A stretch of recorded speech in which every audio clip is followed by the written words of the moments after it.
Jadi beberapa tahun lalu kami tim Trigonal pernah diminta bantuan salah satu klien untuk membuktikan dugaan kecurangan kasir. Oke. Ya bahasa kerennya kita jadi saksi ahli gitu Mbak.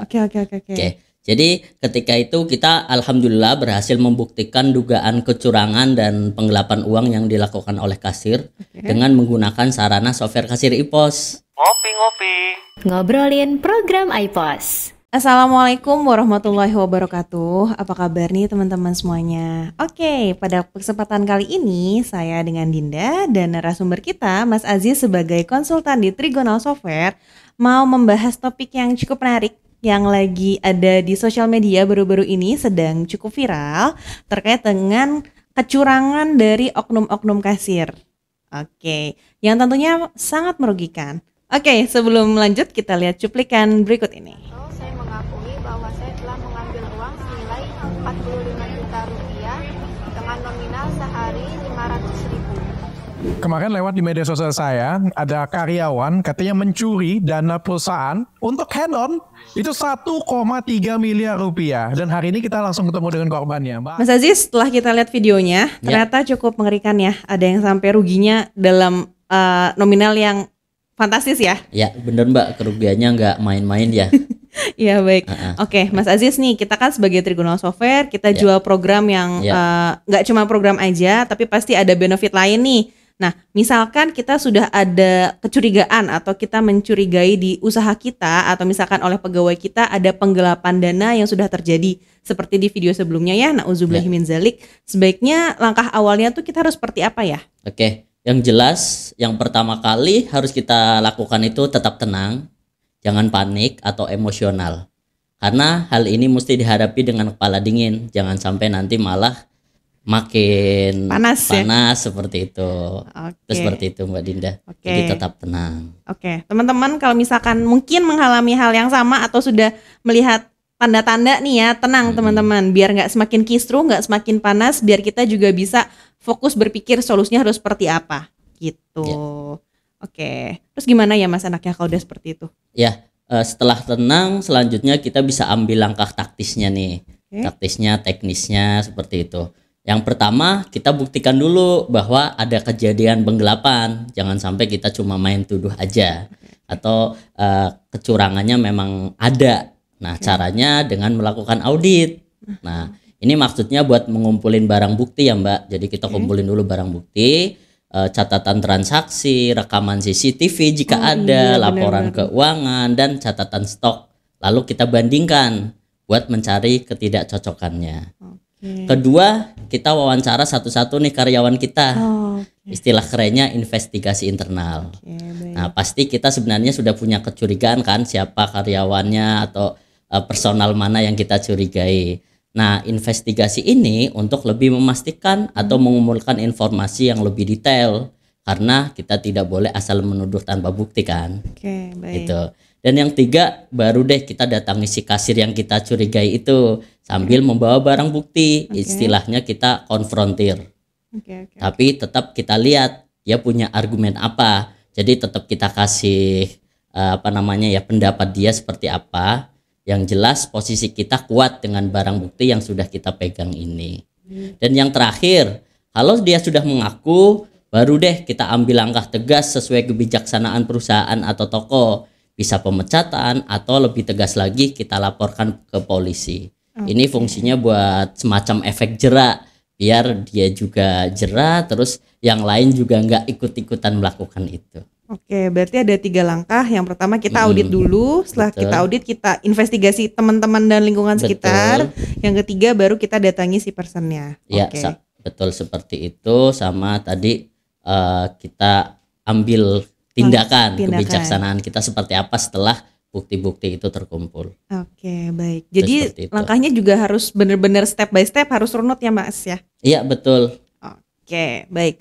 Selanjutnya nih Mas, gimana caranya kita sebagai pengusaha atau sebagai pelaku bisnis nih kita hal tersebut nih jangan sampai nih terjadi di toko kita. Kita harus kayak gimana sih Mas harusnya? Oke, bagus nih pertanyaannya. Jadi misalnya kita udah kecolongan, berarti kan di sistem kita itu ada celahnya ya.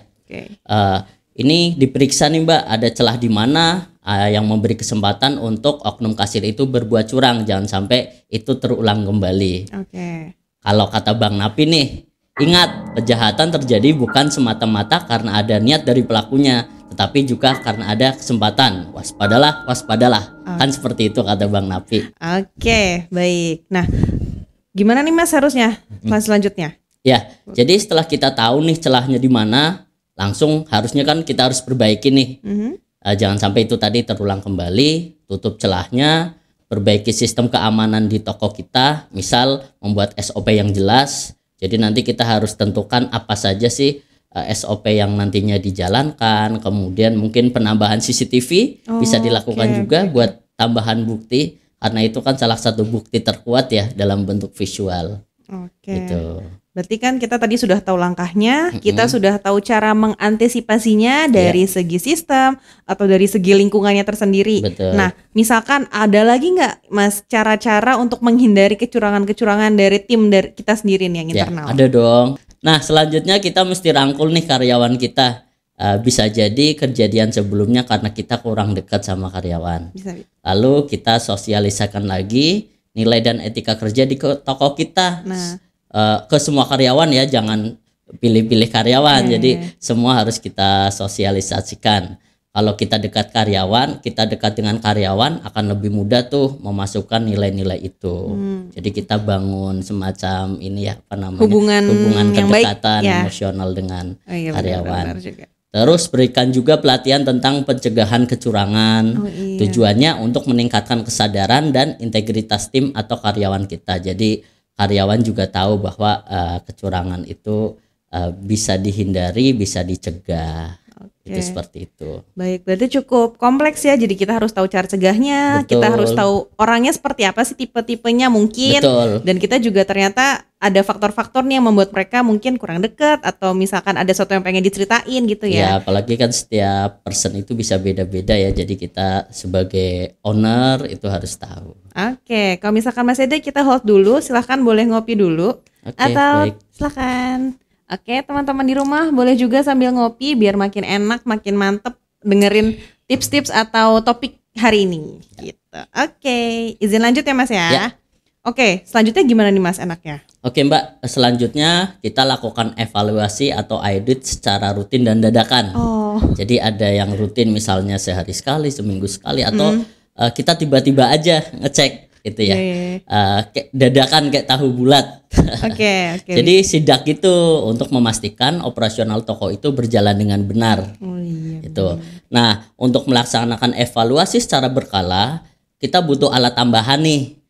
Seperti sistem point of sale atau POS yang dilengkapi dengan fitur keamanan dan pelacakan. Itu. Oke, Mas, tadi kan menarik nih, ada sistem point of sales dengan fitur keamanan dan fitur pelacakan. Atau berarti ini dimaksudkan dengan software iPOS gitu atau gimana nih Mas enaknya? Ya, salah satunya iPOS yang ada fitur-fitur tersebut, dan itu fitur atau softwarenya itu harus ya. Kalau enggak nanti justru akan sangat sulit untuk melakukan audit dan evaluasi secara menyeluruh, karena kalau kita mau audit tapi enggak ada datanya, apa yang bisa kita audit? Ini saya punya pengalaman menarik sih Mbak tentang pembuktian kecurangan kasir. Boleh. Oke, lanjut Mas. Jadi beberapa tahun lalu kami tim Trigonal pernah diminta bantuan salah satu klien untuk membuktikan dugaan kecurangan kasir. Ya bahasa kerennya kita jadi saksi ahli gitu Mbak. Oke. Jadi ketika itu kita alhamdulillah berhasil membuktikan dugaan kecurangan dan penggelapan uang yang dilakukan oleh kasir dengan menggunakan sarana software kasir iPOS. Jadi dengan iPOS kita bisa tahu tuh nge-track lah ya bahasanya. Betul, karena kalau tanpa software kan kita akan sulit tadi membuktikan, karena apa yang mau kita cek seperti itu. Dengan adanya sistem saat itu kita bisa tahu tuh kasir melakukan apa saja di sistem, sehingga akhirnya kita tahu pola kecurangannya kayak gimana sih. Dan itu ada polanya ya? Ya ternyata ada polanya, pasti kan dia ada polanya, dan itu kalau sekali berhasil pasti kan akan diulang sama terpola dia. Jadinya. Betul. Ternyata dia itu memanipulasi transaksi sehingga apa yang tercatat itu berbeda dengan data realnya.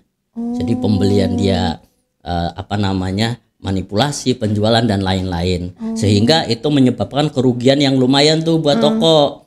Dan dengan software itu bisa dijadikan bukti yang sangat kuat selain tambahan bukti lain misalnya dari CCTV dan lain-lain. Oke, berarti ini bukti realnya sebagai bukti utamanya ada di software. Ternyata keren banget software iPOS, Mas Aziz dan tim bisa membuktikan dugaan owner terkait kecurangan kasirnya yang ya pasti kerugian secara material cukup banyak lah ya. Ya, Oke. Betul. Nah, kita juga realitanya atau yang ada tuh biasanya ada owner-owner yang sudah senior lah ya atau misalkan gaptek. Gimana nih Mas, kalau misalkan dia pengen pakai software kasir, ada caranya kan dan nggak boleh asal nih buat untuk tujuannya sih biar nggak ada kecurangan di software kasirnya. Ya, kalau masalah gaptek sih kayaknya semua orang pasti pernah mengalami ya. Yang sekarang gak gaptek pun pasti ada masanya dia pertama kali gaptek. Dan masalah gaptek itu kan sebenarnya bisa diatasi. Nah, kalau dari obrolan kita terkait penggunaan sistem, gimana caranya ya rajin nonton channel yang banyak konten edukasi tentang software POS atau iPOS itu, seperti channel Trigonal Software ini. Oke, baik. Tuh, karena kan kita banyak konten-konten edukasi terkait tutorial dan lain-lain, banyak sekali lah, nanti bisa dicek. Oke, baik. Berarti solusinya kita mesti rajin nonton channelnya Trigonal Software. Betul. Karena channel kita juga banyak banget tips, tutorial dan yang lain-lain dan review. Nah, teman-teman kalau menonton boleh banget ya cek, ada link di bawah ini. Oke, nah cukup lengkap karena tadi sudah saya sebutkan dari tutorial, review, tips berkaitan dengan operasional dan manajemen toko. Bagi teman-teman yang mau konsultasi langsung dengan Mas Aziz atau tim Trigonal Software itu boleh banget dan bisa ya. Atau misalkan pengen juga belajar software Trigonal secara private, itu boleh banget dengan tim trainer yang berpengalaman tentunya. Oke, bisa offline maupun online ya. Nanti boleh banget hubungi tim CS kita di bawah ini. Ada linknya di bawah, nanti boleh banget langsung dicek. Oke, Mas Aziz, makasih banyak buat sharing-sharingnya hari ini. Sama-sama Mbak Dinda. Oke, teman-teman, terima kasih untuk yang sudah join di acara ngopi kali ini. Semoga bermanfaat ya buat kita semua. Jangan lupa like, subscribe, dan komen. Wassalamualaikum warahmatullahi wabarakatuh.